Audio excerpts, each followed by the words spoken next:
The Talkin Wrasslin podcast, where potting is real.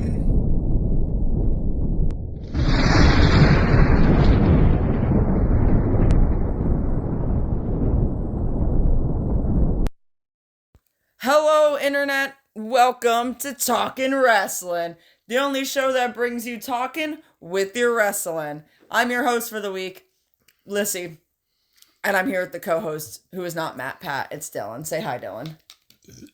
Hi, Dylan. You think that Matt Pat's gonna... Well, Matt Pat retired. He's not gonna sue me for that. Please don't sue me, Matt Pat. Actually, no, please sue me. I'd love to meet you in court, specifically just because I want to meet you. Well, I get the co-host with the co-most thing from another podcast, too, so it's okay. Where the fuck did you get that from? ICP with Wii. They just talk about ICP and Twisted. Like, Wii, the game console? No. Well, I think ICP should do a podcast while they play the Wii. It's not ICP doing a podcast. It's 3 other guys. Okay, well, that's fine and all, but I just think ICP themselves should do a podcast while they're playing the Wii. They really Wii should. games. They used to have, like, a YouTube series, like, in the early days of, like, YouTube, called ICP Theater. Mm-hmm. And they would, like, it was kind of like a ripoff of, like, Beavis and Butthead of, like, they would sit on the couch and watch music videos and then, like, shit all over it, pretty much. Oh, okay. Yeah, it was kind of funny. Interesting. Yeah. All right, well, welcome to Talkin Wrasslin, the podcast where we talk about wrestling and wrestling-related things. I just realized I can, like, ICP, technically wrestlers, can pick them as Wrestler of the Week. Well, I'm not going to. I don't know who I'm picking, but I know it's not either of the two. So, Damn. we have, like, actually kind of a decent amount to talk about, it looks like, this week. Yeah, we got a good bunch of shit. What was that? The bedroom door. She's pushing on the bedroom door. I was like, what in the fuck is going on? She's gonna lock herself in there. Good. Alright, well, that's a problem that we'll face later. Anyway, so we have some wrestling news and stuff to talk about. We're gonna be talking about the Raw after Mania. We'll be talking a bit about Dynamite. We'll be talking a bit about Smackdown. And then we'll also have the Wrestler of the Week, who I will pick at some given point. Which, I don't know. Maybe I might pick a cop-out. I don't even know if it's technically a cop-out or not. We'll see. We'll try. Maybe you'll let it pass because I really don't know who else to pick. Anyway, that is going to be later on in the episode. Dylan, to start this off, how has your week been? Boring. You have nothing interesting to talk about. I don't think anything interesting happened. Nothing? I don't think there's anything. Really? I don't think so. You just existed this week? Yeah, honestly. Okay. Yeah. I thought I saw a bug, but I think No. it was just my delusions. Yeah, no, honestly, I just existed this week. Okay. There was really nothing. I don't think there's really anything. Nothing happened, right? I don't think so. Not like together, at least, that I can think of. I was going to say, I didn't forget anything, right? No. I mean, I know something very interesting that happened to me this week, but I don't know if I'm ready to talk about that on here yet. That's fair. I don't know if I should or not. I mean, I will eventually. But maybe next week. Maybe you and I will discuss it. Not that I necessarily need your permission to or whatnot, but like, maybe I'll decide to do it next week. Who knows? Who knows? Who knows? But anyway. Sorry, I was concerned about what was going on with the cats over there. Yeah, no, so was I for a minute. I mean, my week has kind of also been in the same boat of like, kind of just going through the motions. I mean, today, which I guess can kind of classify as this week, I went and I hung out with some of my friends, which was fun. We're doing a Sunday recording for We like are the doing first a time Sunday. in a while. Yeah, this is a Sunday recording. And I'll get into why in a little bit. But yeah, so I literally just got home like maybe 2 hours ago. I want to say maybe an hour ago now. I was going to say, yeah, it's been a little bit because I wanted to finish the Phillies game and that took forever. Yeah. Go Phils, they win. Oh, I mean, the NFL draft happened this week. Bro, we don't even need to get into Yeah, we don't need to get into that. No news about the draft this week besides Travis Hunter is all elite and Shador Sanders got taken in the 5th round. The Browns. That's funny. But yeah, no, I hung out with some of my friends. Lyssie has friends, fun fact. I do have friends. One of them may be listening to this podcast probably about a month too late. Bree's in the process of catching up, but she's like, you guys have long podcasts. And I'm like, yeah, I know. And she just kind of listens to them when she's like getting ready in the morning, doing her makeup and whatnot. But yeah, so I went out with some friends today. Nothing crazy. Like, we did a little bit of shopping, ate a little bit of food, did a little bit of ice cream eating, did a little bit of hanging out, did a little bit of chats and whatnot. Nothing super major, but it was fun. You know, I haven't really like, especially in like recent years, like, I mean, obviously like we have like Bryce, who comes down every once in a while. But like, I don't really hang out with people too much. I don't really leave my house very often. The only time we'll like, no, I mean, it's different for me, but like, you'll get what I mean in a second. The only time like you really hung out with like people is like if we went on random trips with like whoever was in like the DCW KWA locker room. Well, that and Cody. Yeah. And Cody, sometimes we go on random trips. But like together. there'd be like those random days where like it wasn't like there would be like a training day or not even a training day, and like it's just like you just grab someone from the locker room and you're like, let's go hang out. Yeah. And that's what it like. That's like the only time you would really do that. Yeah, I don't really go out much often. And I was a little bit like, I don't want to say skeptical, because that's not the right, I guess hesitant. Hesitant's the good word.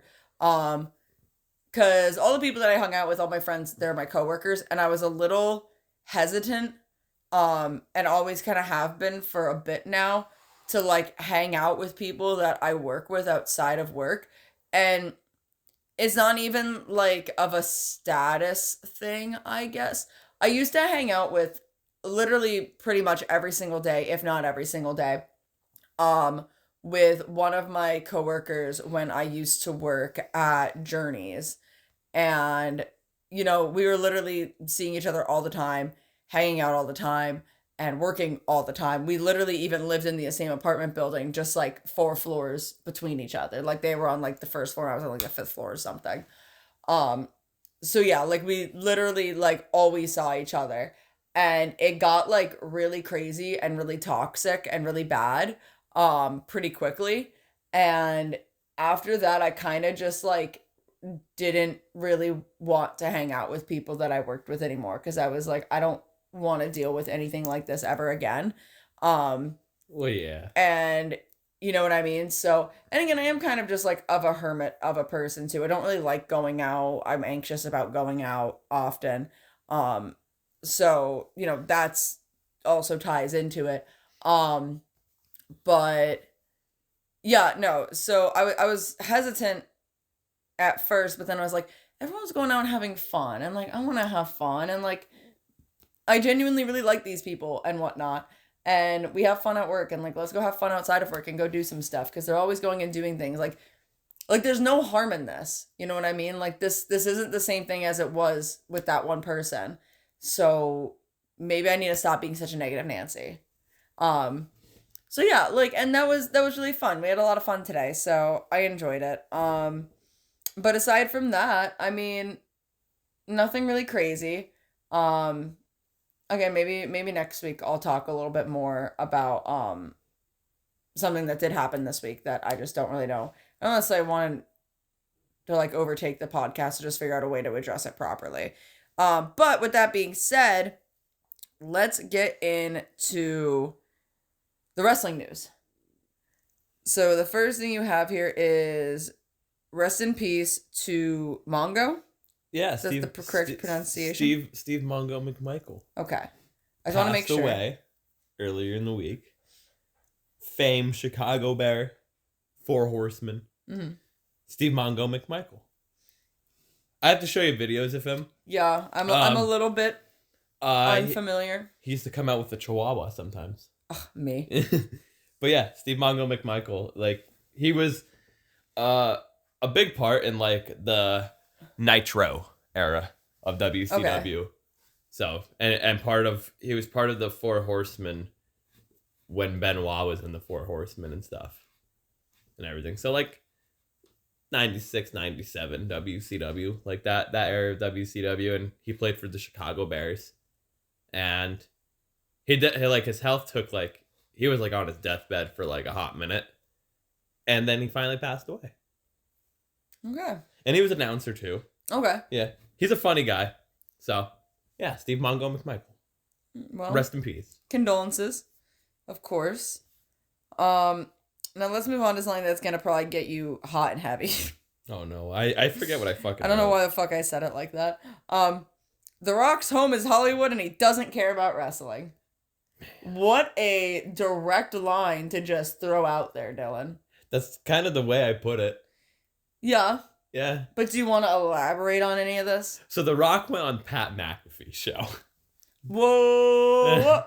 Oh. And, like, first thing he said, he buries, like, the whole fucking WWE roster by pretty much being like, yeah, ticket sales were going slow, so, Marnie Emanuel, or whatever his name is, from TKO, called him to be a part of Elimination Chamber, and then he just, killed, like, the whole business that's already killed to begin with, but killed it even more, and was like, yeah, so I pretty much sat down with John and Cody and was like, John, we're turning you heel. So, like, it's okay for The Rock to be like, yeah, we weren't selling as many tickets as we probably should have been, but God forbid AEW.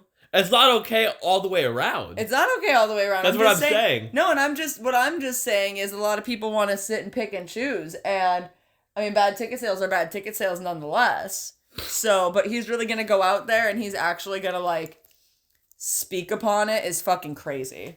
Also, well, you gotta take into account too, WWE bad ticket sales is because they cost so fucking much. That's also true. God damn, that's why people gotta fucking put out a loan. Yeah, gotta fucking take out a loan to go to WrestleMania. Am I right? Am I right, boys? Hey, if that gets it, I should have just done that a lot sooner. I could have built credit.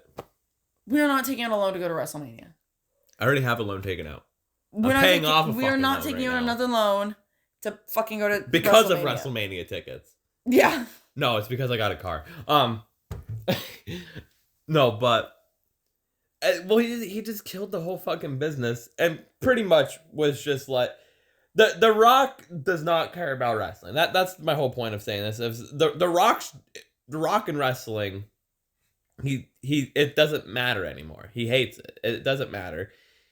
He cares about Hollywood. Hollywood's his own home, but I feel like there is a power struggle between him and Triple H. Yeah, because that needs to be monitored. It's kind of weird that the past two WrestleManias, something's gone a little funky because of The Rock. Yeah, so I don't know. I think it's kind of shitty for him to just show up and, like, kind of make this whole thing and about him, Bro. And then he doesn't even show up to fucking Mania. Yeah, so like what's the fucking point? I said it to you the other day. I was like, the Rock's like last appearance in WWE was like his match against John Cena or whatever. Mm-hmm. He probably made appearances here and there, if I remember. Yeah, he did make appearances here and there after the match against John Cena, but it wasn't wrestling appearances. It was just like one-off random appearances. I'm The Rock. Smell The Rock is cooking. The Rock then went on to make Black Panther because he went away. He like fucked off for all these years. Was doing movies after movies after movies. Made Black Panther or whatever the movie was. Black Adam. Black Adam, that's what it was. Black Adam, and it fucking bombed. I think Black Panther did really good. Yeah, no, it was Black Adam. Black Adam fucking bombed. And then he came back to wrestling because his ego got so hurt, so he came back to wrestling where he knows his ego will get fixed. And it's The Rock. They're going to treat him like Jesus. Here's the thing. Maybe he just shouldn't have left for Hollywood. Exactly. Like, maybe, like, just because you're a good wrestler doesn't mean you're a good actor. And I'm not necessarily saying that Dwayne Johnson's, like, a bad actor. He's had some good movies. Yeah, he has some good movies. But also, at the end of the day, like, when people think of Dwayne Johnson, first of all, they think about The Rock in the middle. They're Dwayne The Rock Johnson. I think of the Tooth Fairy. Okay, well, you just debunked my whole point. I was going to say, people don't think about Dwayne Johnson as the actor. They think about Dwayne Johnson, the wrestler. When I think of Dwayne Johnson, you know what I think of? Bald. What can I say except you're welcome? Yeah. Anyway, no, when I think of The Rock, I don't even think of bald Rock. I think of Rock with hair. Yeah. I always do. Like, but then I remember, I'm like, oh yeah, Hollywood Rock. And then boom, bald Rock. Yeah. I don't know. I feel like, I don't want to say he wasn't meant for movies and he wasn't meant for cinema, but I feel like his true calling really was wrestling and being able to, like, go so big in the characters he was in wrestling. But I also think at the same time, the business outgrew him. Oh, and yeah, the definitely business moved on. Outgrew his character and, you know, the way he'd cut promos and whatnot. The business moved on from it. So, I don't know. I feel like he would have just been better to keep, like, a backstage role and maybe swallow a little bit of fucking pride. But, you know, who am I to talk, I guess? I don't fucking know, man. Anyway, let's move on. We have 2 back-to-back, because we caught up on them. Yeah, we had to catch up on them. We have Dark Side of the Ring, Tony Atlas. I can't do the laugh. I tried doing his laugh. I can't do the laugh. Lissy, what do you think of Tony Atlas after all this? I fucking love Tony Atlas. I love him. Because you didn't know much about Tony Atlas going into this. I did not. I genuinely fucking love Tony Atlas. I want to sit down with that man and have a conversation. Would you step on Tony Atlas? If Tony Atlas offered to buy me a pair of Louboutin... Okay, so I really want a pair of the Christian Louboutin sneakers with the spikes on them. I want them so fucking bad, but they're like at least $2,000 probably. They're expensive as fucking sneakers, but I want these sneakers so fucking bad. If Tony Atlas, I will put this out there on the internet forever. If Tony Atlas offered to buy me a pair of Christian Louboutin spiked sneakers and all I had to do was just step on him to make him feel better. Oh my God, hell yeah. Not only do I make somebody feel great from doing nothing that is sexual in his mind or in my mind, I also get a good pair of shoes out of them. I got a pair of shoes I've been wanting. If he offered that to me, oh, hands down. Oh my God, yeah. 100%. Tony Atlas. Yeah, no, I really Mr. enjoyed this episode because honestly, like, he genuinely did just seem like a good guy who was taken advantage of. And I don't know if there's any controversy surrounding Tony Atlas aside from the whole stepping on people thing. That's or kind people stepping on him. About it, if I can remember. Like, if I'm like mistaken, like, someone please let me know. I'm gonna look up his Wikipedia. I don't think there is. But because they probably would have talking about it. Yeah, that's what I'm saying. Like, but if there was, like, I don't know. I feel like he seemed like a good guy that got really heavily taken advantage of. And unfortunately, like, life took a toll on him, but he bounced back from that. His life was saved by his wife and he's taking care of his wife now and everything. And I don't know.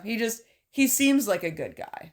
So it was a sad story, but it had a very happy ending, I guess. You know what I mean? Like, I'm not happy that anything's going on with his wife or anything, of course, but, like, he found that love and he found that support system and he was able to, like, you know, do better in his life because of that. So that's what I mean by, like, happy ending.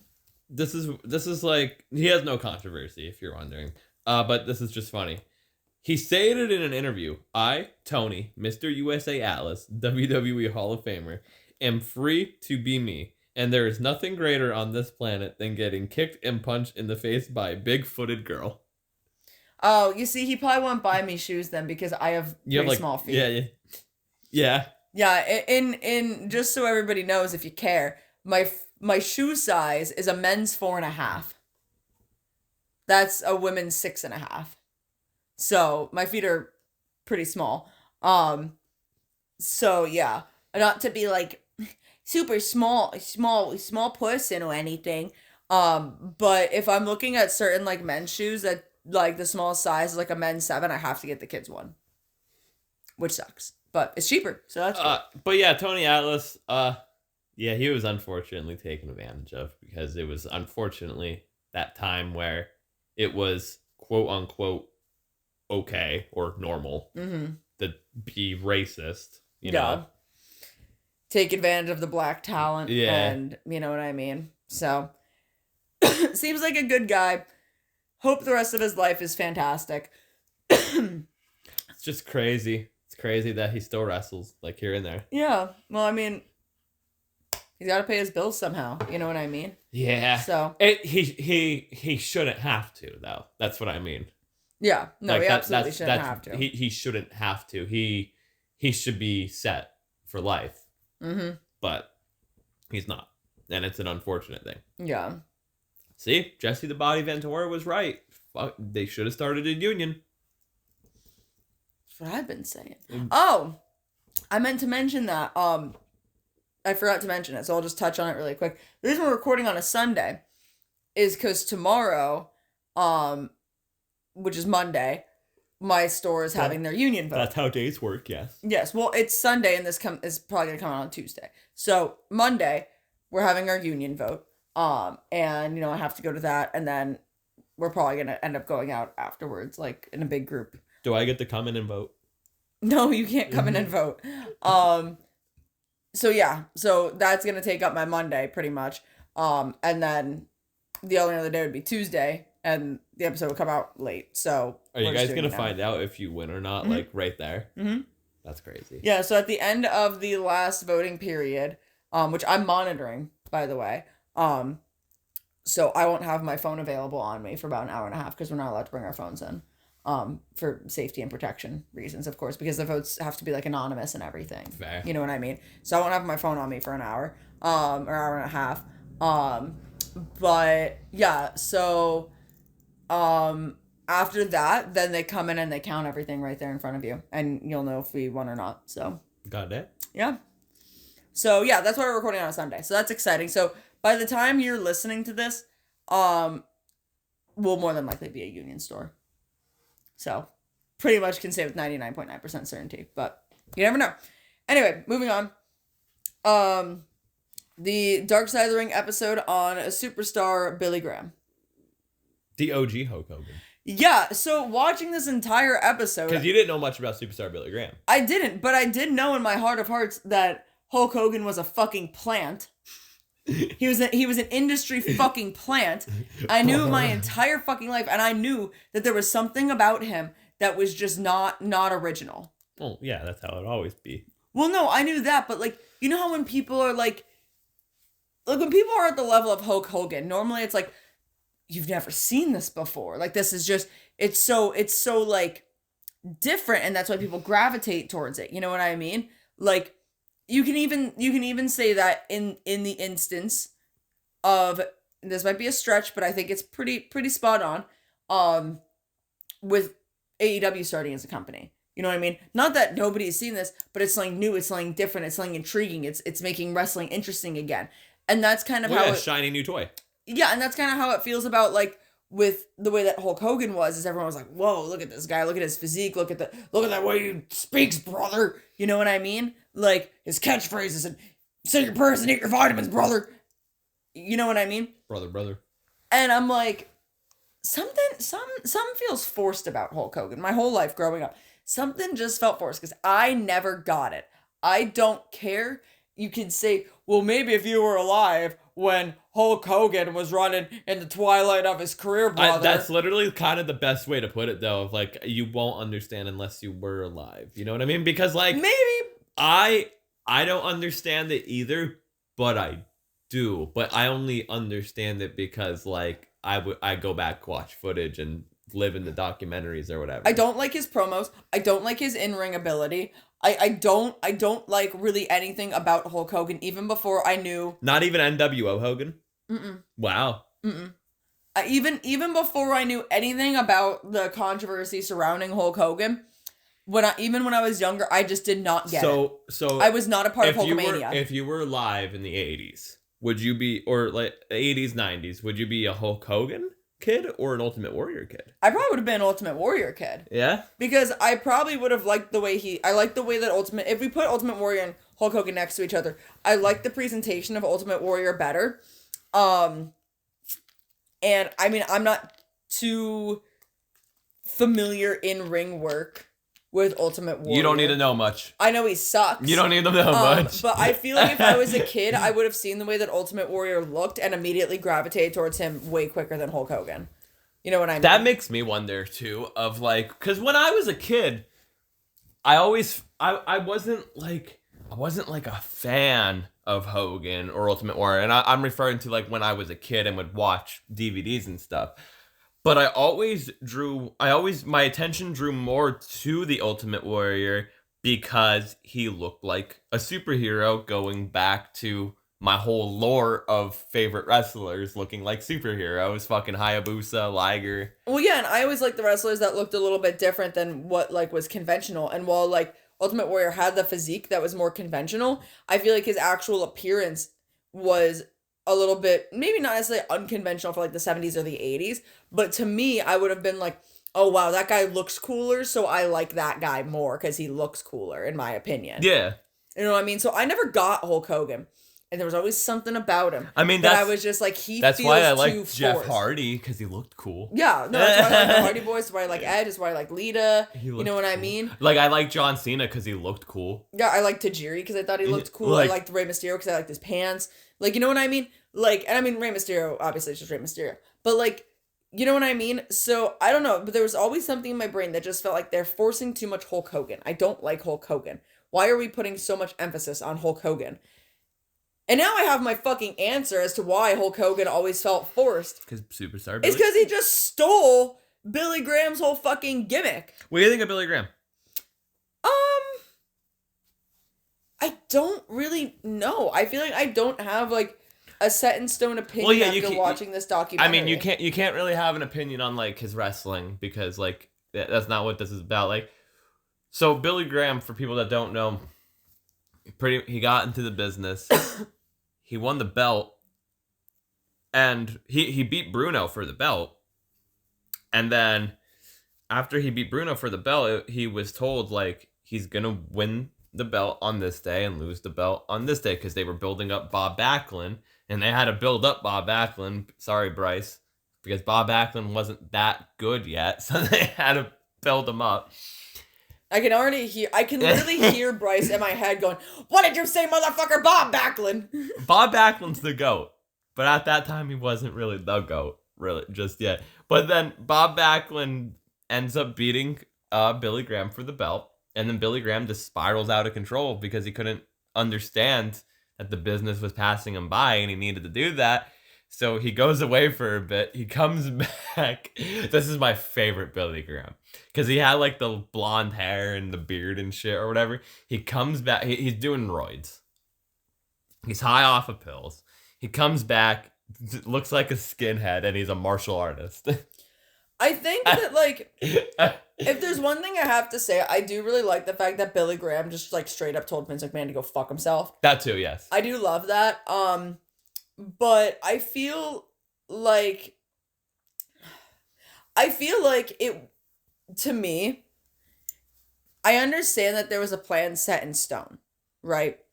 But I feel like he was getting over with the belt, by the way. If he was getting over and the fans wanted to see him and the fans were buying the fucking tickets, in my opinion, why the fuck would you change your champion? See, I thought about that. They missed a very important thing in this episode. And I need to go back and like put myself in this time and find footage. How over was Bob Backlund at this time? No idea. That's what I want to know. It was Bob Backlund getting over to what they needed it to be and be like, okay, it's time to do that. Because if it was time to pull the trigger, okay, I understand that. If Bob Backlund wasn't getting over, but Billy Graham was still getting over, yeah, let him hold it for a little bit longer, see what happens. Yeah, so I don't really know 100% the context and all of that, but I will say I do feel like just from the way that it was presented to me, yeah, why the fuck would you make your champion drop their belt? But then also, my question was, why the fuck, like, I get it that, like, his ego was shattered, but I don't know, why the fuck would you just up and disappear?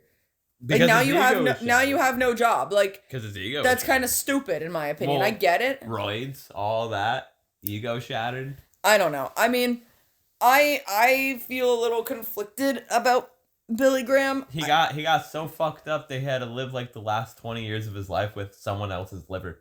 Yeah, and like I feel bad for the guy, but at the same time, I'm just like, I feel indifferent about him. Like, I don't hate him, but I'm not like here for him either. You know what I mean? Maybe I'd feel different if I saw more of his in-ring work. I don't really know, but like, yeah, it's not special. I was gonna say like I'm sorry, Billy Graham. Not really that big into like the old school wrestling style. Wow, I might get heat for this. So the old school WWW style is nothing special. Like Bruno, I'm sorry. I like Bruno, but it's just nothing. It's nothing special. It's rest holds. Yeah. It's grappling. That's all it is. I want to see people fly from the rafters. Okay, we're like, we gotta get there in like 40 years. Calm down. Oh, it's... Ugh. We got like 40 years to get there. Oh, yeah, this is real wrestling, buddy. No, I want to see people bleed and hit each other in the head with chairs. And I know that sounds like controversial coming from me because it's like, Dylan, don't you like NWA wrestling? Yeah, that's completely fucking different from WWF wrestling. Like, there is some, like, really good, like, old school WWF wrestling, like, the alley fights, not street fights, alley fights that they used to have were really good. I mean, go fucking watch Hogan and Sheik. The match is 5 minutes long and Hogan beats Sheik, but go watch that match. There's nothing special. They're having a TV match. See, and we just go back to it. I just never thought Hulk Hogan was special. I don't give a fuck about Hulkamania running wild on you, bro. I do, dude. Brother. When it comes crash. Like, here's the thing. Hogan doing his shit over in Japan is probably the only fucking shit of Hogan's I saw that I actually thoroughly enjoyed. Because you were mind-blown by it. You're like, what the fuck is this guy doing? Why the fuck wasn't Hogan doing that shit in America? Be so fucking for real, man. Like, how are you gonna be racist but perform better in fucking Japan? But hey, just remember, Danny Vallow in NUW is like Hogan in Japan. Anyway. Got upon them working boots, brother.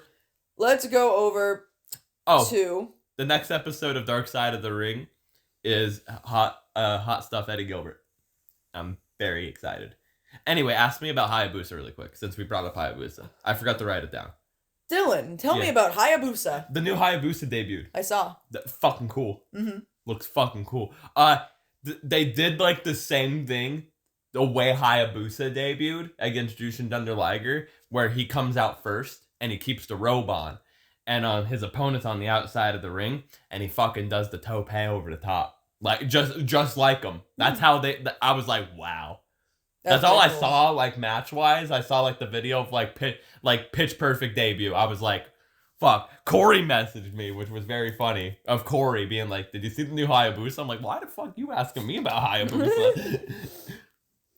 But anyway, let's move on to a good family member that I haven't heard from in at least, like, 2 weeks. Oh, God. That's Uncle Dave. Oh, Uncle Dave. Uncle Dave. Oh, I gotta pull up the... Uncle Dave's Mania star rating. Yes! Star ratings for Uncle Dave. Uncle Dave. All right. I was saying this to Dylan when we were watching the Billy Graham episode, because Dave Meltzer was in it. And, like, I don't agree. Bro, hold on. we back it up here. Jim Cornette is wearing a suit. Suit and tie. Sitting in his attic, because it's definitely his attic because of all of his collection.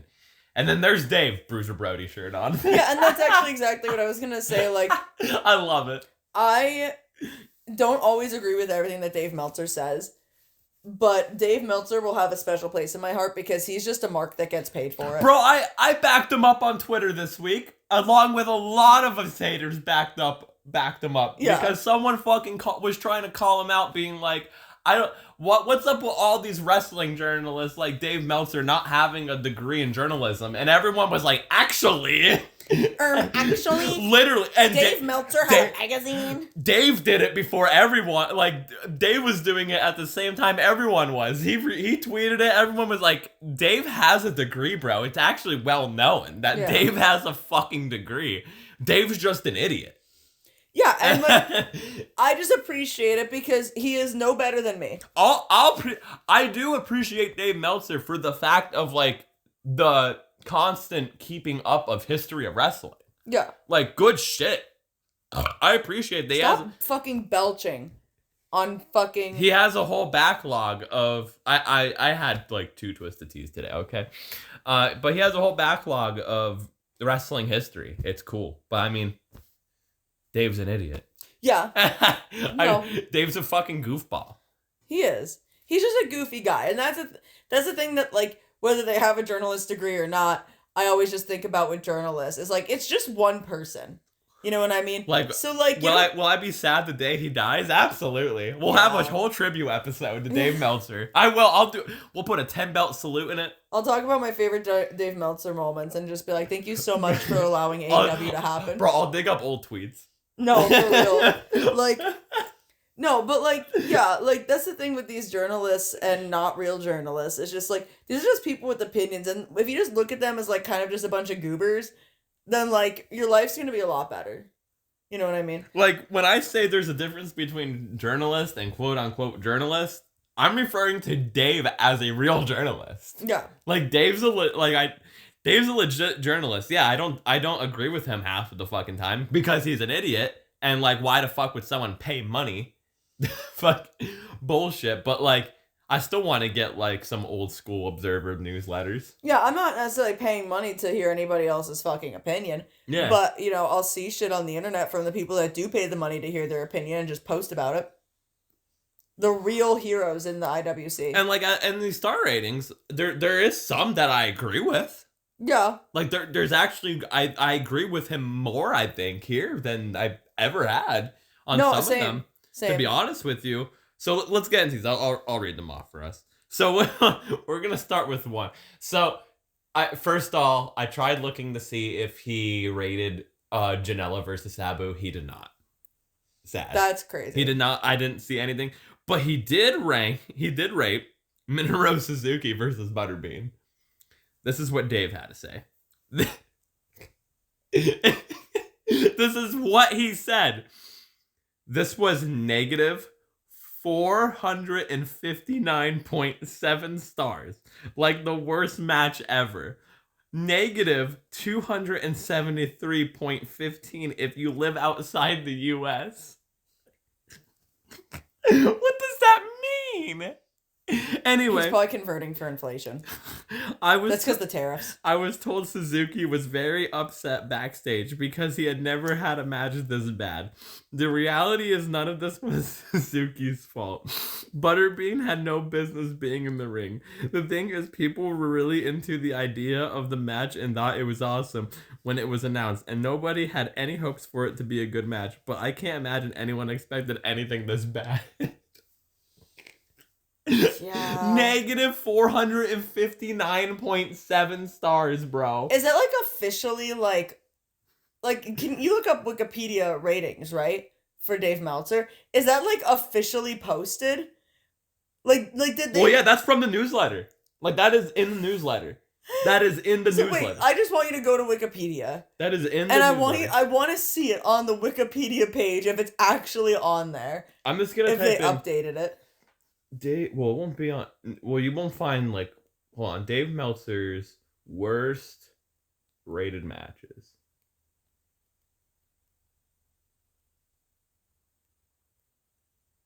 It's taking its sweet time to load. Oh my god, there's a lot. What? Oh, I went backwards. Hold on, we're getting there. Oh, it stopped in 2015. That's dumb. That person didn't update it. Well, we can look it up later if it's going to take too long. There's a Reddit post. No, these are just like the ones he wrote it in the Observer. Yeah, so it is official technically. Yeah, he wrote it in the Observer. That's fucking insane. If the Observer says it, it's true. Okay. Anyway, let's go to night 1 of Mania. So night 1 of WrestleMania. Jey Uso versus Gunther. 3 3/4 stars. I think he's a little high on that one. Do you think he is? Yeah. I think he's a little high on that one, if I'm going to be honest. Dave, that's like a fucking 2-star match. Yeah, I was going to say 2 stars. But, you know, okay. New Day versus War Raiders. 2 3/4. 2.5. Yeah. I feel like 2 3/4 is way too high still. I feel like an extra... 2 is too low. I feel like I'm just going 2.5. I didn't care about the match. Yeah. It was fine, but it wasn't anything special. I like how I said I agree with him more, but like I disagree with him on this one too. Jade Cargill versus Naomi 2. I thought this was okay. Yeah, I thought this should have gotten higher, like 3.5. 3 1/4. Yeah. I thought it should have gone a little bit higher. Jacob Fatu versus LA Knight, 3 3/4. Yeah. Yeah. El Grande Americano versus Rey Fenix, 2 3/4. For what it was, yeah. Yeah. It was nothing special. Yeah. Well, it is what it is. Tiffany Stratton versus Charlotte Flair. A star and 3/4. I disagree. This should have been 0.5 stars. This is negative 459.7 stars. Worst match ever. This only gets 0.5 stars because Tiffany Stratton won and she had a killer entrance. A lot of people were shitting on Dave for this one, being like, this match wasn't bad. And it was like, no, it was bad. What the fuck were you guys watching? I saw so many people post about how they thought this match was great. Yeah, and I was I'm like, no. Did we watch the same Mania? Did I get like the wrong link or something? Yeah. Like, what are we talking about This here? match was ass. I was like, I feel like it's a lot of the Charlotte stans that is like, Charlotte Flair can't do anything bad. And it's like, she's not good. She has never been good. Anyway, the main event of night 1. Seth Rollins versus Roman Reigns versus CM Punk. 4 3/4.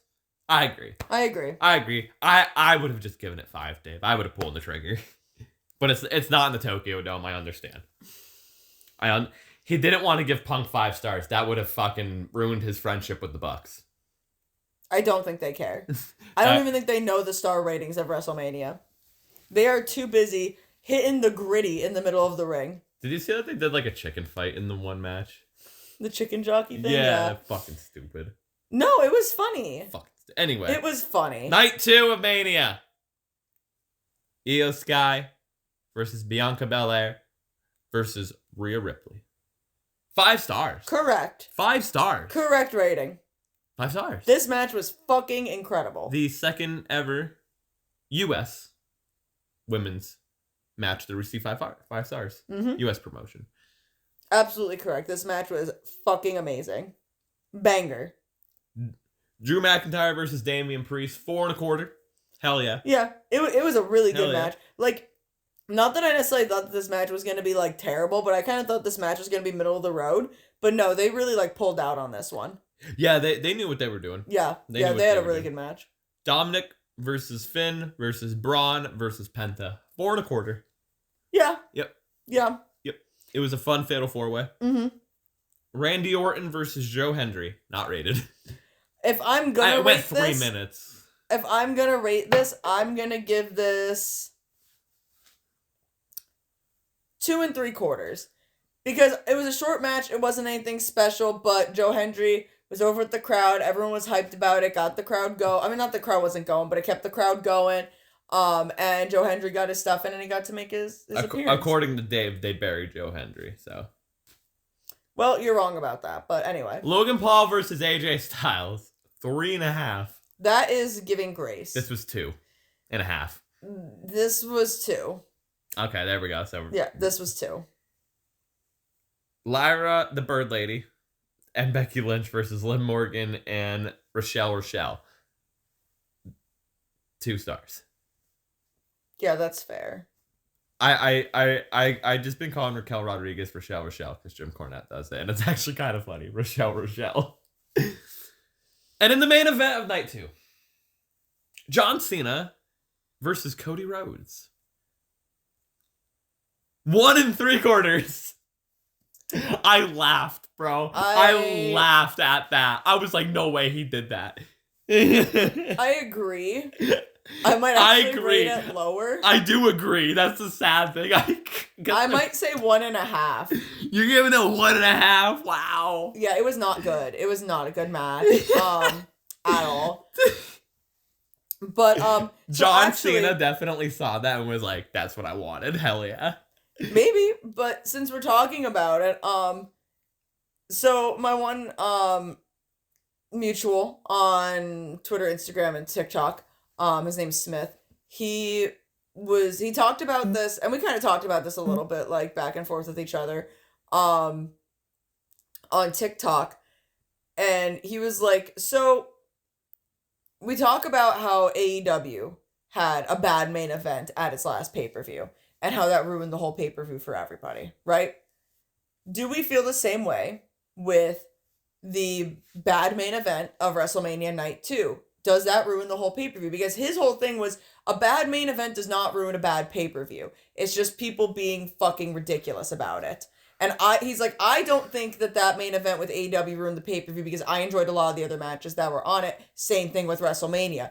A bad main event doesn't make a bad pay-per-view. It unfortunately is the last thing people remember, but that doesn't mean that all the talent beforehand was bad. And I agree with that. I 100% agree with that sentiment. We're talking about Dynasty or Revolution? What was the most recent one? Was it Revolution? No, Dynasty. Dynasty was the most recent one. It was Cope and Mox. No, okay, so this was Mox and Swerve at Dynasty. So is it Revolution we're referring to? Yeah, it was Cope and Mox. Yeah. Okay. So yeah, I'm sorry. It wasn't Dynasty, it was Revolution. I'm just looking up this card to see. And I mean, the thing is, you don't have to agree with the sentiment of this was a good pay-per-view because, again, pay-per-views are subjective. Wrestling is subjective. You might not like the whole pay-per-view, but do you agree with the actual sentiment of a bad main event makes for a bad pay-per-view? Because that's what people were saying in the argument of just like, well, the main event sucked, and that's the only thing people are going to remember, so yeah, the whole pay-per-view sucked. And he's like, that's not the case. I get where they're coming from. Yeah. I don't think so. If you don't like the pay-per-view, you don't like the pay-per-view, that's fine, but it's not the main event's fault. The thing is, if we look at night 2 of Mania, because this was on night 2.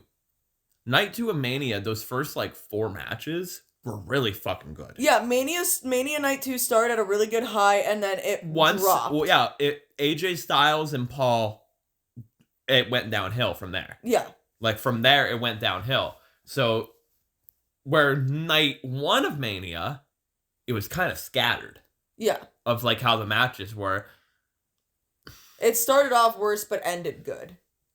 I don't, here's the thing. Overall, if I'm going to put Mania as one pay-per-view, I don't think this Mania was terrible. I don't think it was the best one, but I definitely don't think it was terrible. And it had really, the high points were really good high points. But at the same time, I think depending on how bad the main event is, that can leave a sour taste in the mouth. So, DCW War Party, the tournament was good until the main event. That's true. That is true. It was lackluster and stuff. Yeah. The tournament was pretty decent. Most of the tournament matches were pretty good. Mm-hmm. It was just the main event. So I'm trying to think of other shows. DCW or KWA always comes to my mind of because I was in booking shit. So I'm trying to think of other shows that DCW or KWA had like that, but I can't think of any on top of my head right now.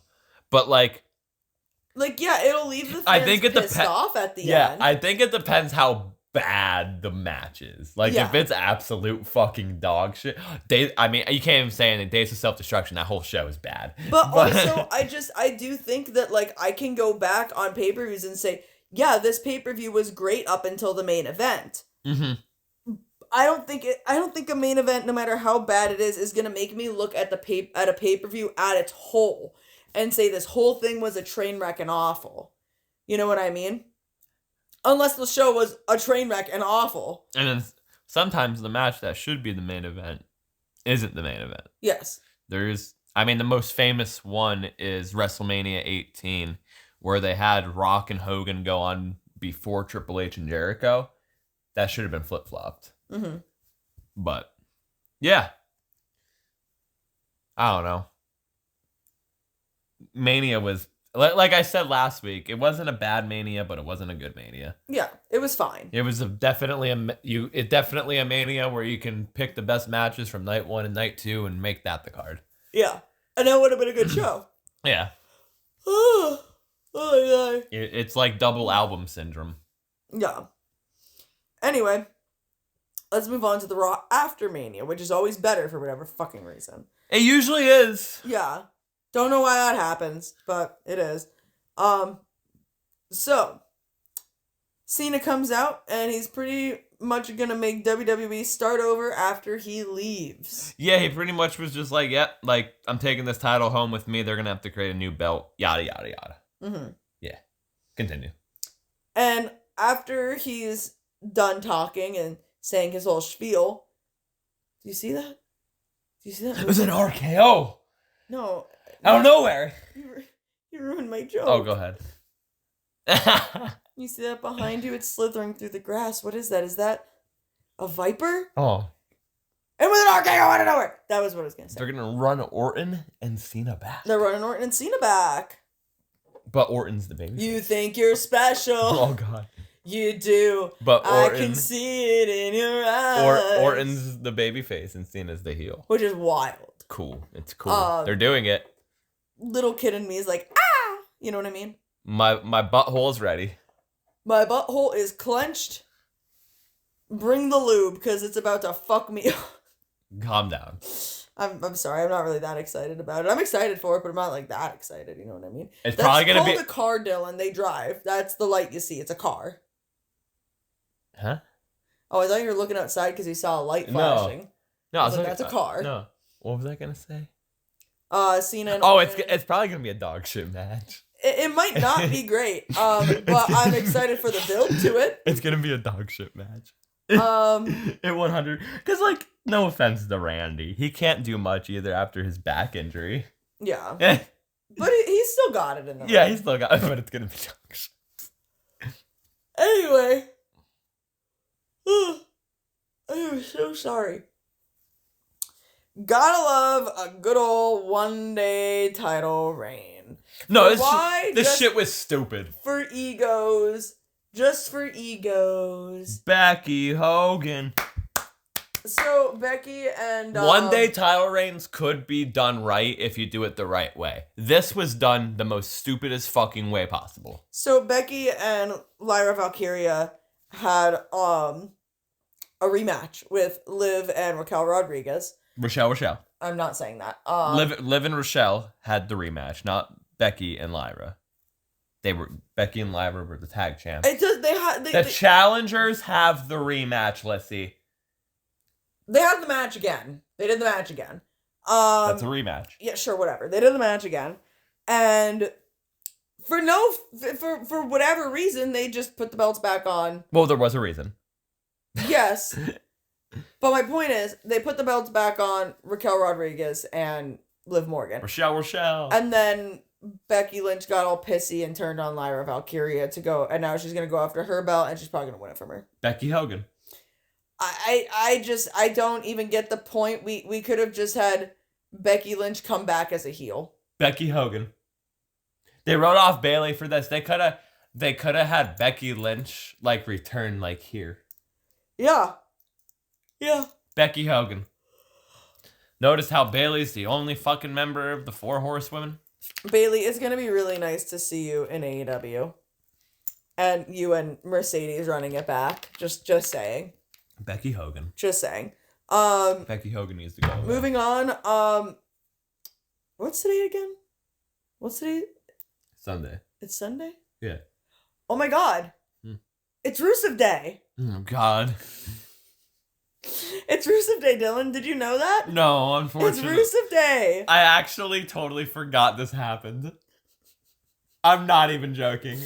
Because another return happened on Smackdown, that means more to me. Yeah, this one I don't give a fuck about. Rusev's here. He's not going to do the job. Anyway, moving on. Just like how AEW easily moved on from Rusev. He had a stare down with Otis at least. That was... Yo, I got my wish. Someone came in and is going to go after Otis. I always joke and say it would be funny if they get in a program with Otis, don't I? I'm still waiting for CM Punk versus Otis. Bro, it's just... Bro, if I got the debut in WWE, return to WWE after AEW, my first feud, I would want it to be Otis. I'm not even joking. Anyway, we're moving on. Stephanie Vacure versus Io, also featuring Roxanne, Julia, and Rhea. Bro, they put this match on TV. On Netflix for, I don't even know how much we pay for Netflix a month. I have no idea. So I can't even say free TV, but they put this on Netflix. For free. They put this on television. For free. I mean, there was no finish, but Yeah, the women that were all involved in this, this is Triple H being like, yeah, this is my women's division in a few years. Yeah, no, for realsies. This is my women's division in a few years. Like, it was cool seeing Stephanie Vaquer there. Yeah. Hell yeah. This is leading into a match tomorrow on Raw between Rhea and Roxanne. Oh, okay. Okay. So, cool. The women's division's fucking fire, bro. I'm not even joking. That's fair. Honestly, I think the NXT women's division and a little bit of like the main roster women's division might be the best divisions in wrestling right now. That's fair. Yeah. They need their own pay-per-view. Moving on. You're gonna ignore that? Well, I don't really remember it, I'm gonna be honest with you.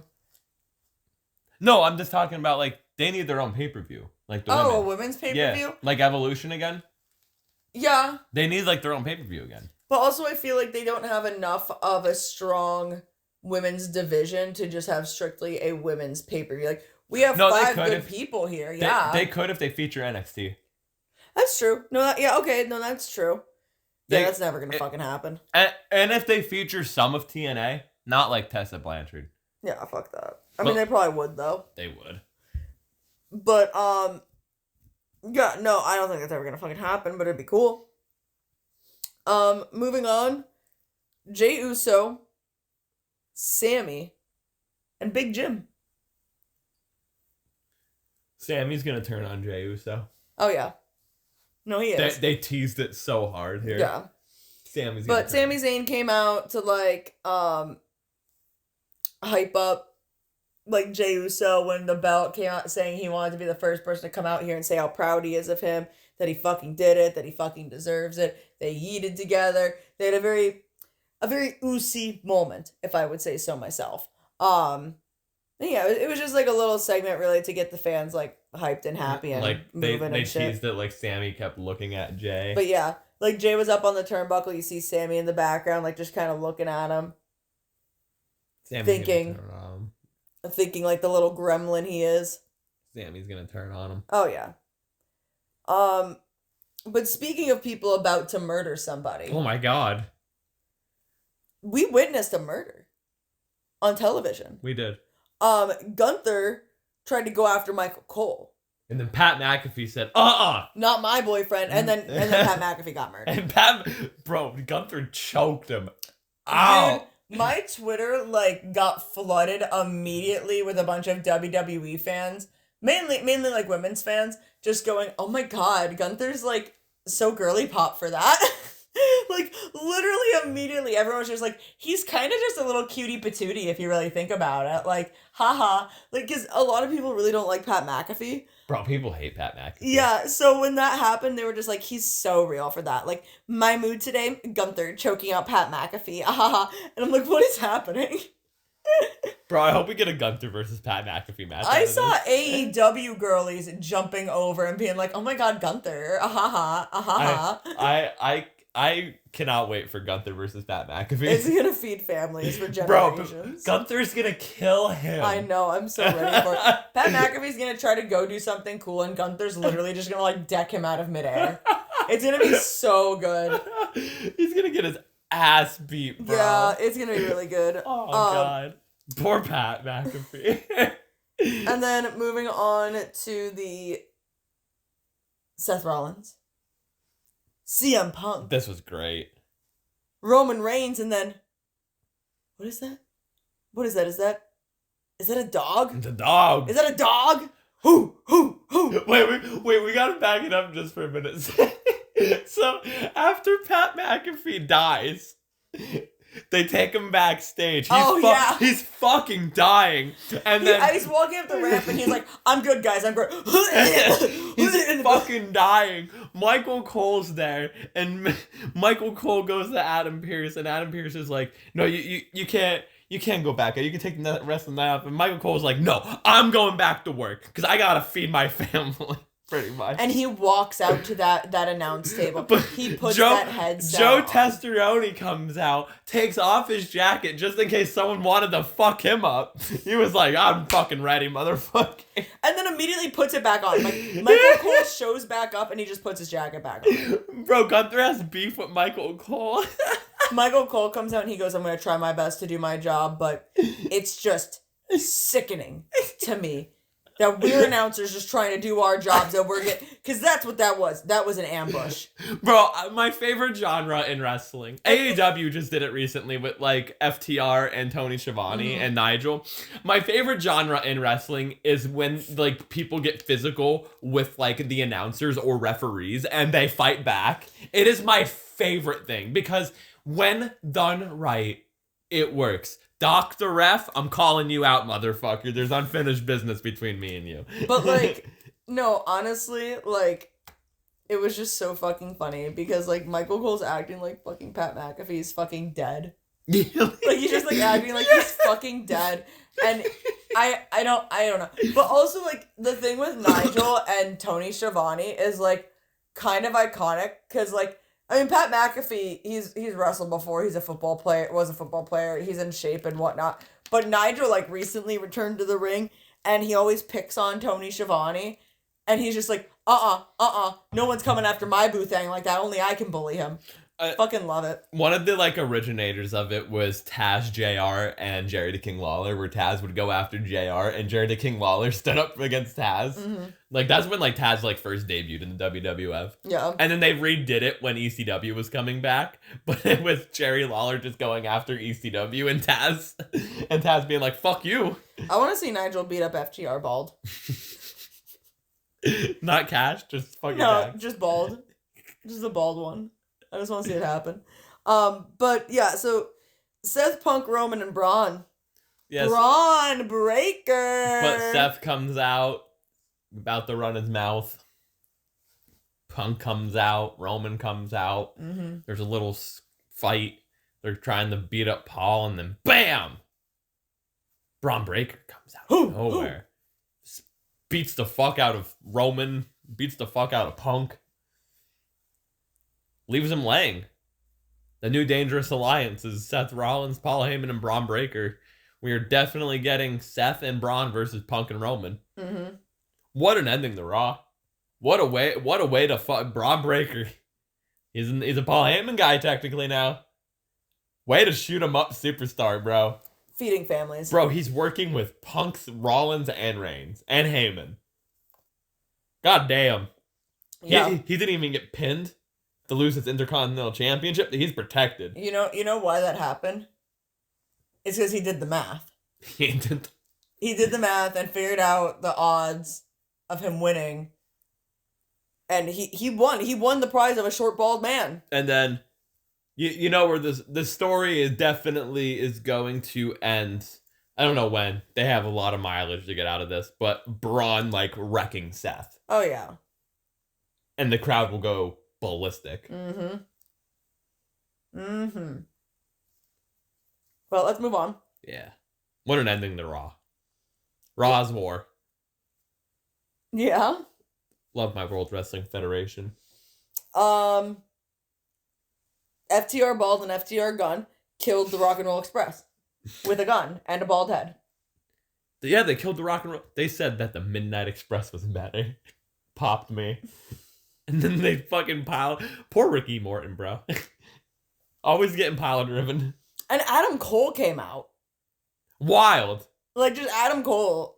And were his friends with him, or was it just Adam Cole? I think it was the whole Paragon, as they're calling. Oh, that's right. It was the whole Adam Cole and Besties. Yeah, it was the Paragon. It was the Twitch streamers. Yeah. Fucking What a dumb name. I don't know why the fuck. Maybe, and it's still a stupid name, but maybe they were just like, United Kingdom is fucking tainted at this point. Then just they can't be the Kingdom because the Kingdom is Adam Cole and the fucking other guys. Where the fuck are the other guys? Where's Michael Bennett and Matt Taven? Ring of Honor? Maybe. I don't know what's going on with them. Katuma Bay or whatever it's called. But yeah, like they're probably like, this is tainted at this point. How about we just call ourselves? Where the fuck is Wardlow? Who knows?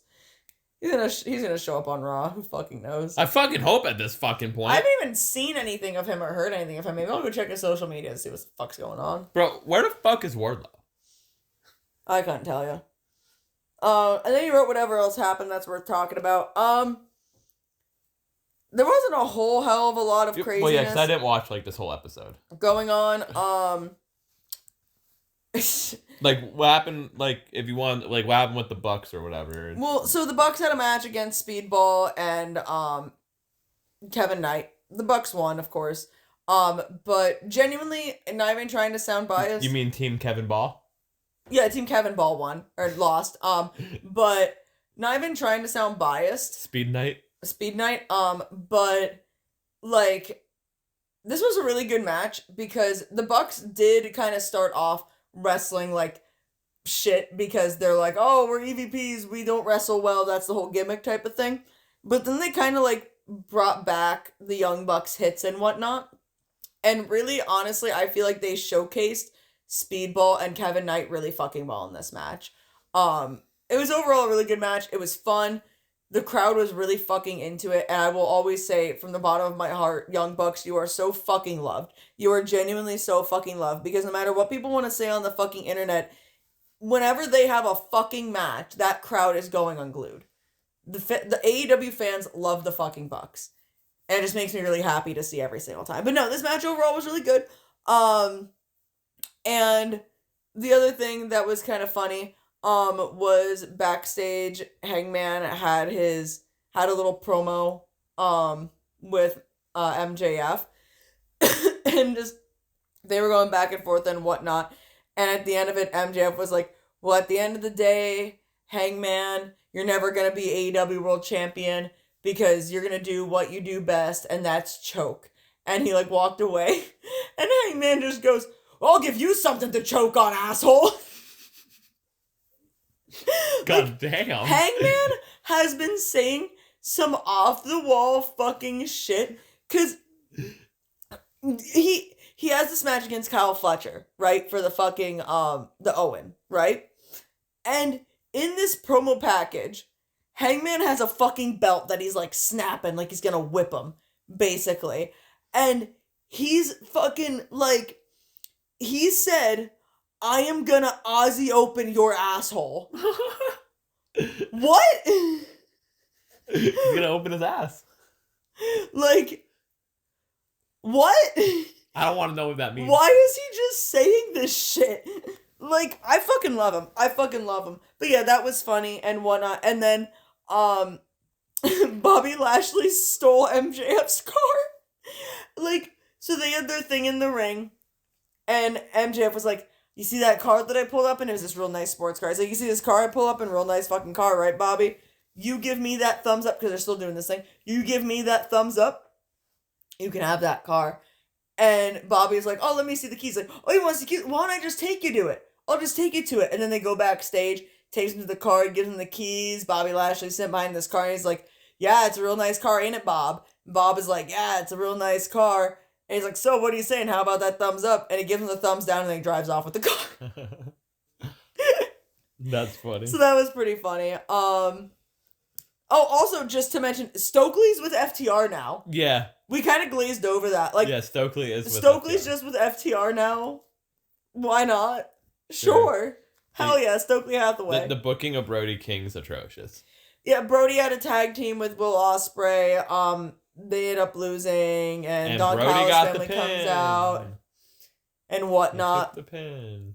The booking of the Hounds of Hell is atrocious. Yeah. Yeah, unfortunately. Also, good job, Tony Khan. Let's debut two new guys, Mike Bailey and Kevin Knight, and just have them keep losing. Well, at least Mike Bailey didn't take the pin.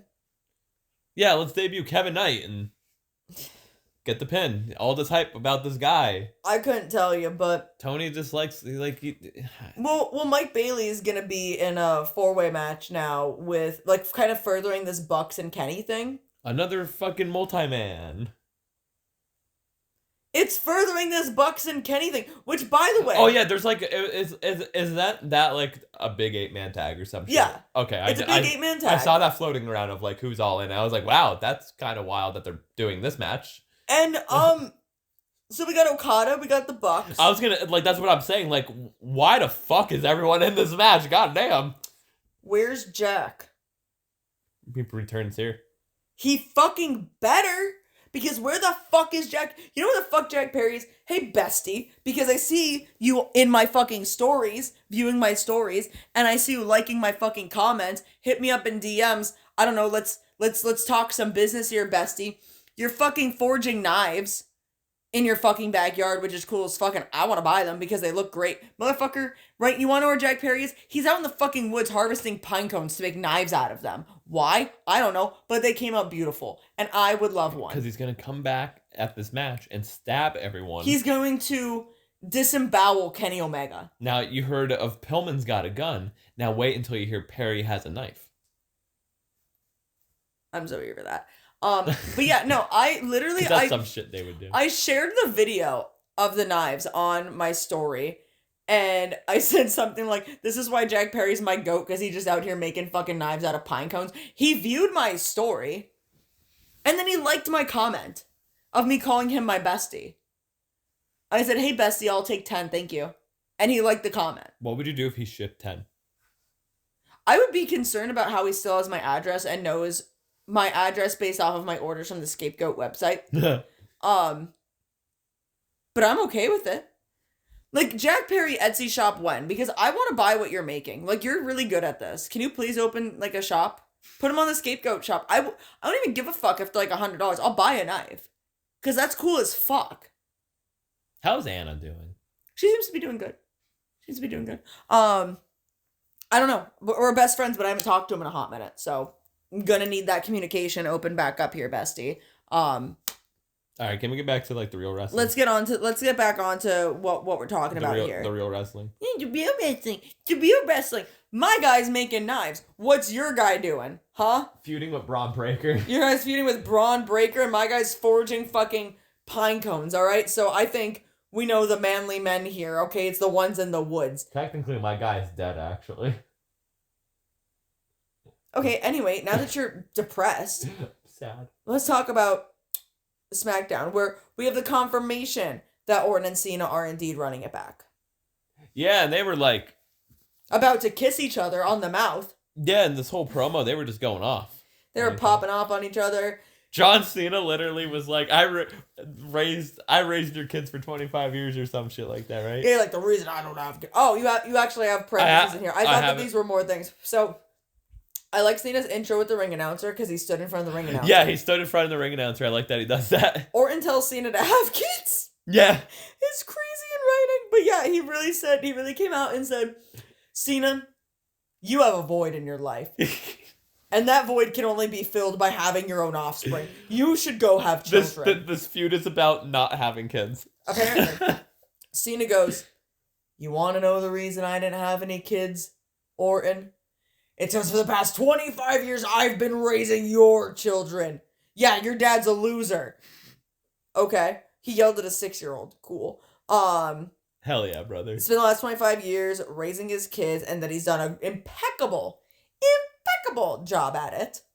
I don't know, Cena. You sitting here saying that for the past 25 years, I'm 26, okay? So clearly, you weren't in my life for a whole year. So I think that you were an absent father for a bit. You came back. That's fine, but I got mental illness. So clearly you fucked something up, buddy. I mean, I'm going to be 25 this year, so I don't know. Do you think he did a good job with me? No? You're mentally ill. We're all mentally ill. You did a terrible job as a father, Cena. I'm calling my shot. I want a shot at that title belt. Let's go. How about you fight one of your own fucking kids, bitch? Let's go. I'll hit you on the dome with the fucking chair. You wanna go, bitch? Listen, I can do a scoop slam. Stop calling out John Cena. I wanna be on WrestleMania. Yeah, no, it was kind of crazy. I'm just happy that they're doing this match. Yeah, I know. It'll be fun. It's gonna be a Backlash. In St. Louis, Orton's hometown. St. Louis! It'll be fun. It'll be great. It'll be awesome. Whatever. Moving on. Oh, wow. What? That was a belch of my food that I've eaten. Yeah, why are you belching on live television? I try not to. That just came right out of me. Disgusting. It is disgusting. I'm so sorry. God damn it. Wow, that was a lot. Anyway. Look at Dee. Why did you write it like this? Look at Dee. He's sleeping. Yeah. He has a baby. What'd I write? The fall of Solo needs to be studied. Clearly, it can't be studied because he wasn't studying his math. Bro, he's Jacob Fatu's manager. You want to know at this point who Solo Sikoa reminds me of? No one's going to know what I'm talking about except for you, Bryce. I'm looking you dead in the eyes, and I want you to sit here, and I want you to tell me that I'm fucking wrong. Oh, no. That I'm wrong. Oh, no. Because I'm not wrong. With the way that Solo Sikoa cuts a promo and the way that he fucking talks, and his Friday night diddler fucking outfit, you can't sit here and tell me that that is not just dabbing Jay at his casino job. Look me dead in the eyes. I want you, Bryce, when you hear this clip, I want you to call Dylan on the phone. Oh, no. And I want you to say, "Where's Lyssie?" And if I'm not at work, I want you to be put on speakerphone, and I want you to tell me all the way from an hour and a half away that I'm wrong. Tell me I'm wrong. Tell me that I'm fucking wrong about that shit. Because why the fuck does he not know how to cut a fucking promo? Why the fuck is he wearing ill-fitted clothes that just looks fucking stupid on him? Okay? And why the fuck has he fallen so far from grace? Bro, he was the tribal chief at one point. Now he's Jacob Fatu's manager. Hasn't been on WrestleMania in 3 fucking years in a row now. Mm-hmm. They're probably doing some multi-man with the U.S. title because they're making the U.S. title feel important again. I think I like that written down somewhere. Yeah, I do. So that's cool that they're making the U.S. title feel important again. Jacob Fatu should hold that belt forever. Yeah, because remember when we gave Dabbing Jay this huge push and he was going to win the belt and he just sucked ass as a person so fucking much that he just up and left and then we just buried him because he's terrible? Yeah. That's Solo Sikoa right there. Dabbing Jay's been burying himself since day one. What the fuck you mean? I'm just saying. Moving on to, they're making the U.S. title. I already talked about that. I literally just said that. Are we not gonna actually dissect it and talk about it? I just said there's nothing to dissect. They're making the U.S. title feel more important. There's nothing with Shinsuke Nakamura. There was really nothing with LA Knight. They're doing something now. It's been a while since they've done something with the U.S. title. Remember when that was the only belt on Raw? Yeah. Which is crazy. No, that's true. And there was the U.S. title match every week on Raw. Yeah. They put the belt on Rollins for that specific reason. So wait, it's LA Knight, Drew McIntyre, Solo, and Jacob Fatu. Yeah. And then it'll probably lead to Solo and Jacob one-on-one. Yeah. And probably Drew and LA Knight one-on-one. Yeah. Yeah. Okay. Mm-hmm. Okay. Yeah, I'm seeing the visions. I'm seeing it. That's a good way to be building 2 simultaneous stories. I like that. Yeah. Dylan. What? I need to say something to you. Oh, no. I need to say something very important to you. Okay? Mm-hmm. So I hope that you're listening. Because there's a new singles competitor. Not a new singles competitor, a returning singles competitor. It's the Smackdown roster. And while I think this singles competitor should not be on the B show of SmackDown, I think they're going to move mountains. I think they're going to dig graves. I think that they're going to resurrect something somewhere on SmackDown to make things interesting again. Because that singles competitor is Aleister Black. He's back. He's back. He rose from the grave. Thank God, man. He still only has one eye. He's home. And it's such a gross thing to say. He's home. Root of all evil is his theme. Thank God. He just fits in WWE. I am just really hoping that my man gets treated well. That's all I care about. That's all I care about. Me too. That's really all I fucking care about. I love him. I love him so fucking much. He came out, beat up The Miz. I will say my one gripe is we're starting this with The Miz. We gotta build them up somehow. That kind of pisses me off. Gotta build them up somehow. I get it. It's been a while since The Miz got his ass kicked. I get it. But fucking Miz, man. I don't want to see the fucking Miz. I fucking hate See, The if this Miz. was AEW, The Miz would be winning. No. In a fucking 20-minute match. It probably wouldn't. Aleister Black is probably gonna beat The Miz in 5 minutes. When Malachi showed up in AEW, he beat Cody, didn't he? That's also Cody. But I'm just saying, like, they made it like, whoa. That's also Cody, though. You know what I mean? When he first showed up, they were like, okay, yeah, this guy's a force to be reckoned with. You're saying The Miz is going to be Aleister Black? No, I'm not. But what I'm saying is, like, his debut in AEW was not, like, it didn't start out as, like, okay, this guy's here and now he's just going to drop down here and whatever, and then we're going to forget about him for a while. Like, when Malachi Black debuted, it was like holy fucking shit type of, vibe. And I feel like he was doing pretty solid. And then the House of Black happened and it started solid and it just kind of fizzled. Yeah. And remember when he debuted and they didn't even know his fucking name? They were like, it's Tommy End. Yeah, no, that is true. That is true. That was wild. It's Tommy End. It's like, no, that's Malachi Black. Yeah. They didn't know his name. Well, I'm wondering if maybe that was like it did not deliver well at all. No. But I'm wondering if that was supposed to be like a nod, because how his finish was the end. I'm wondering if that was supposed to be a nod to his indie stuff. I don't necessarily know, but it did not deliver appropriately in the slightest. Also, thank God the Black Mass is called the Black Mass again. It's not called The End. Again, I respect it being a nod, but the Black Mass is better. It is a cool fucking name for a finish, the Black Mass. But yeah, Aleister Black is back. Thank God. And I'm here for it. Let's get Brody King in WWE now. No, because he's not going to be able to fucking tour and care about his music if he goes to fucking WWE. And I genuinely, in my heart of hearts, I believe that Brody King values his band over wrestling. He definitely does. Yeah. So, even though God Say isn't like a full-time band. I don't think that Brody King even fucking cares if he's losing every single match. I do. I don't. I would love to ask him that. I should have asked him that when I bought a shirt from him. Be like, do you care that you lose like all of your matches? Or are you genuinely just happy to be there and be wrestling? Man, because I feel like he's a guy that's just kind of happy to be there. The booking could be better.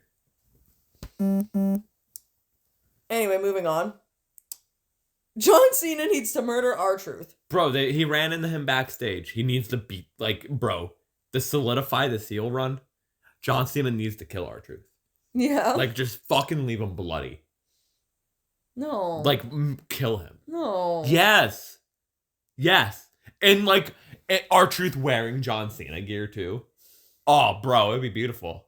I'd write it immediately. We gotta do this. John, no. A whole episode dedicated to John Cena goes and beats up Akira Tozawa. I get it, Dylan. He pulls out a knife and stabs R-Truth. No, I get it, Dylan, but that's too far. You cannot shatter the hearts of millions of people in seeing that image. Do it in front of kids. Be so fucking. I'm gonna be so for real with you. I would not be able to watch that. If I see R-Truth and John Cena in the ring together and R-Truth is wearing John Cena merchandise, I'm leaving the room. I'm staying off Twitter for a whole fucking week. I do not want to see anything about it. I don't want to hear about it. That would be the most batshit thing that ever happened because I just called it. That will quite literally shatter my heart. I will be calling Triple H being like, yo, what the fuck? Do you listen to this podcast? I will not be able to deal with that. So we're not doing that, Triple H. It'd be so funny. Anyway, moving on to the last thing we're going to be talking about before the Wrestler of the Week. The TLC match. Which, this should have been why the fuck was this not on Mania? This match was so good. This was a really good TLC match. They fucking went wild. Yeah. It was a typical multi-man tag team TLC match. Car crash. Wrong winner, in my opinion. I think the Motor City Machine Guns should have won. I don't care for the Street Profits as much, to be honest with you. They fumbled the Motor City Machine Guns. Yeah. They're fumbling the Motor City Machine Guns. I called it. Thank you. Fuck you. Bye. But now, pretty much. I'm hoping Fraxium gets called up. They go on SmackDown, turn the Machine Guns heel, and just let them do a best of 7 series. I'm just saying. Anyway. I'm just saying. Yeah, no, this match was fucking crazy. They fucking killed each other. The spot with, was it Montez Ford, I think, that he was in between the steps on the ladder. Oh, like, God, he slid in between and shit. Like, oh my fucking God, They recreated the Edge and Jeff Hardy spot, but with a table this time. Yeah. Was also nuts. They went fucking batshit during this match. This was a really fucking good match. This match should have fucking been on Mania. Yeah, they should have put this match on Mania. I'm sorry, but this match absolutely should have been on Mania. I don't know why the fuck it wasn't. Something with the sponsors, supposedly. I don't give a flying fuck about the sponsors. Tell the flying fucking sponsors to go fuck themselves. Sponsors in wrestling are stupid. I'm just saying. I like the stuff on the ring aprons, but like the fact that it's like, oh, we can't have this match on this card because of the sponsor. Fuck you. Yeah, no, that's fucking stupid. I don't care. Tell the sponsors to literally go suck a fucking dick because the company makes enough money. They don't need the fucking sponsors, and they should be caring more about the goddamn fucking fans who are paying for a fucking pay-per-view. Yeah, to be honest with you, I fucking would have rather watched this match than the War Raiders versus the New Day. Mm-hmm. Put that shit on fucking Raw. Yeah. God damn it. No, I agree. But alright, this is taking us into the Wrestler of the Week. Lissy. Uh-huh. Who's your Wrestler of the Week? I'm gonna attempt a cop-out here. Oh, no. And if this isn't allowed, I'll think of another fucking wrestler. Oh, no. But technically speaking, Oh, no. we didn't specifically just talk about this wrestler. Oh, no. So, can my Wrestler of the Week be Aleister Black? Because we talked about the House of Black, which is technically Malachi. Yeah, we can do it. But can we talk about Aleister? Because, Yeah. well, granted, I actually am not as familiar with Aleister Black, as much Aleister Black stuff as I am with Malachi Black stuff. So I will probably be referencing a lot of AEW stuff. But he just debuted, and you are more familiar with Aleister Black in WWE than I am. So you could actually talk a little bit more about him specifically and his WWE run and what you're hoping to expect from him coming back now. Where I can just talk about how I like that he's spooky and crazy, and I think he's a genius mind. And an incredible fucking wrestler. An incredible fucking in-ring wrestler. Because my fucking God, every goddamn time. It's like, it's not like exactly with Andrade, but it's like every time I see Aleister Black in the ring, I'm like, God, he's just so fucking good. He's just so fucking good. Aleister Black is good. So, what we're going to do is a little bit differently. Now, my introduction to Aleister Black was NXT UK. I believe it was him versus Pete Dunne, but he was still known as Tommy End. The only match he had like as Tommy End, and was like, who the fuck is this Tommy End guy? It looks pretty cool. Google search, whatever, YouTube, found like his indie stuff, but then he shortly debuted in NXT after that as Aleister Black and was like, that's a cool fucking name. Mm-hmm. Like, that's a cool name. And like immediately when you see this guy, you're like, oh, I know where that, like, the name Aleister Crowley, like, that's fucking cool. And then like I listened, he like quickly, he was one of those people where it's like, I need to find an interview, something sorts. And of course they do an interview with him and I'm like, oh, okay. Mm-hmm. Like I understand it. And it's like, this guy's fucking cool. This guy's cool as fuck. Like when he was in NXT, he was like my guy in NXT. Mm-hmm. Like Black and Gold NXT, that was my guy. Like mm-hmm. people had Adam Cole, people had fucking Johnny Gargano. Aleister Black was my guy. Mm-hmm. That was my guy. Like if I was a wrestler, Aleister Black would be me, I guess. So that's kind of like how I got introduced to Aleister Black. Your introduction to Aleister Black. So was he on the main roster prior to being released. Yes. So it had to have been the main roster then that I was introduced to. You saw him probably in the Rumble, and you probably saw him. He had a match at Mania the COVID year. Yes, he did. And that was my introduction to him, and I thought this dude was fucking cool as fuck. I liked watching him in ring and whatnot, and I didn't have a whole heck of a lot of exposure to him prior, before he got released. Yeah, because then he got released. He got released shortly, after you started watching. Because he was in the wave of the mass releases they were doing during COVID. Yes, but it was during COVID, I believe. No, it wasn't during COVID, because if you remember, crowds just came back. Mm-hmm. He got released. He didn't have to wait the 90 days though, because he still had an NXT con. They screwed up. Remember, that's WWE right. screwed up because he had to wait 60 days. I think it was. No, not even. It was 30. Yeah, he got released. He got released, I think, in the same length of the Samoa Joe Bray Wyatt one, I think. Remember when all that happened? This was the what the fuck release? Why are you guys releasing? I could be wrong. No, okay. But I think it was somewhere around there, because he debuted in AEW right before Punk. It was a month before Punk. Mm-hmm. It was actually, I believe, the Nick Gage episode where Nick Gage came out. This episode was I think so, because I think I remember being oh my god, Aleister Black's here. Oh my god, Nick Gage is here. Yeah, this episode was bonkers. But, yeah, so... Because I think he released something on Instagram that was a clock or whatever. And people were oh, this is going to be the date he returns. And then literally 10 minutes later, he showed up. Yeah, and he was doing these cool teaser things teasing Malachi Black. Mm-hmm. Because Malachi and stuff like that. And then he debuted in AEW, and then he had the AEW run for what felt like an eternity. It does feel like he was there for a while. I mean, he was genuinely. 2021 to now, yeah. Yeah, so he was there for 4 years. Yeah. So yeah, no, he was there for a while, and maybe he did just sign a 4-year contract. Maybe. And was because it wasn't very long since I don't want to say he was released, but since he left and now is debuted. Yeah. You know what I mean? So I think he might have just let his contract expire, did what he did, and maybe he just wasn't really, because you never really heard anything bad from him. I mean, you'd always hear oh, Malachi doesn't have any singles matches, or oh, Malachi doesn't want to do the job, or this, that, and the other thing. But realistically speaking, that's a lot of assumptions from people.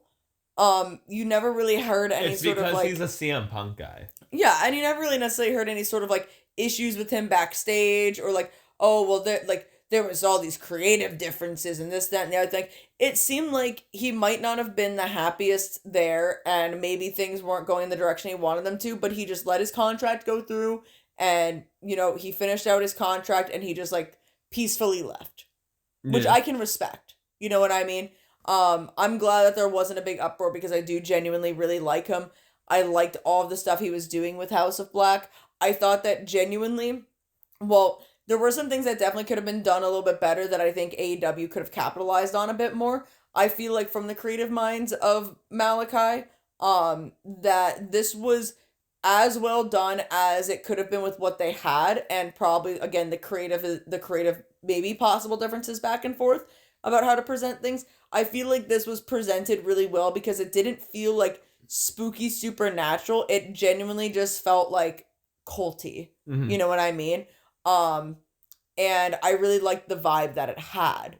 And I don't really give a fuck that Malachi wasn't having singles matches, because to me, it always read that Malachi was supposed to be the final boss of the House of Black stories, where you go through his henchmen and then you finally get to Malachi. And Malachi was supposed to be a character that was not supposed to wrestle frequently in singles. It was supposed to be a special thing if you got to the final boss in this story. If you were able to go through the House of Black to get to him, then you deserved to wrestle Malachi Black, basically.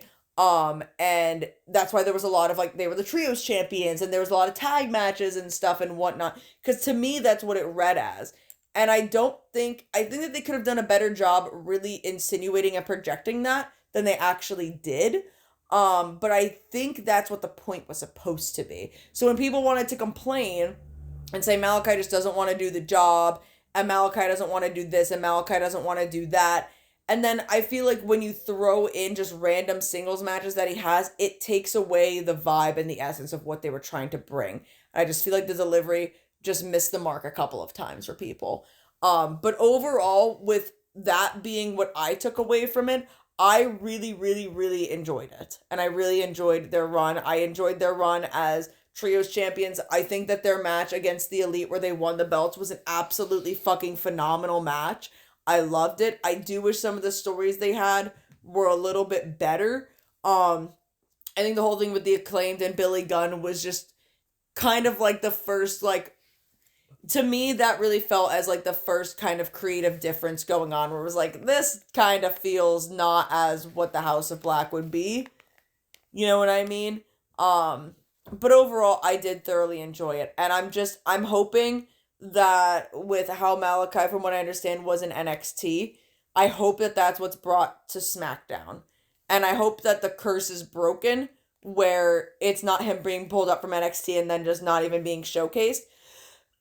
I hope that, while he was a Triple H guy, that his exposure in AEW and the fans that did garner from House of Black and of Malachi, and I hope that showcased enough to WWE that, yeah, no, this guy is special, and not just let's take a talent from AEW because fuck them, and then just drop them. You know what I mean? I can't wait for the eventual Aleister Black Karrion Kross feud. That's gonna feed families. Aleister Black, Tommy and Malachi, whatever you want to say. When you look at him, you don't expect the way he wrestles to be that way. Oh yeah.